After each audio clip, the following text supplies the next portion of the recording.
Ее сын вернулся из армии измученным. Лицо искривлено синяками, челюсть сломана, руки в синяках. Последствия издевательств сослуживцев. Он едва мог говорить, но попытался улыбнуться. Она посмотрела на него, и вместо жалости ее взгляд был холоден, как сталь. Она была генерал Со, и в ее мире слабость не прощалась. Она не рыдала, она не кричала, она планировала.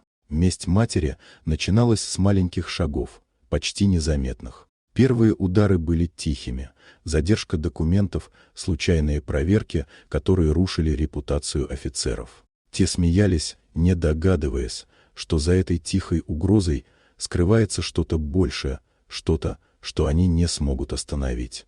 Каждое ее действие было рассчитано. Каждое слово, каждый взгляд — инструмент мести. Она знала, что сломать людей проще через их гордость, чем через силу. И постепенно ее влияние росло. Сначала пострадали те, кто был слабее, кто позволял себе издевательства над другими.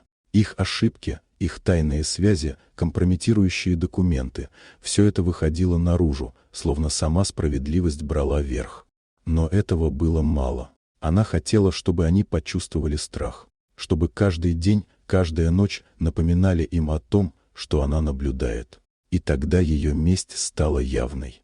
Люди падали в ее руках, не только сослуживцы, но и начальники, которые закрывали глаза на зло. Карьеры рушились, доверие исчезало, а страх рос. Тот самый страх, который никогда не оставляет. Сын наблюдал за всем этим с молчаливым ужасом.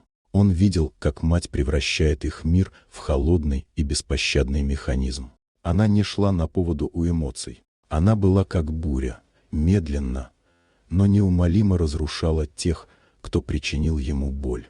И когда пыль осела, оставив после себя только тишину, она подошла к сыну. В ее глазах больше не было гнева, был только покой. Справедливость была восстановлена. Те, кто думал, что их обидеть можно безнаказанно, теперь знали, месть матери может быть страшнее самой войны. Она доказала это.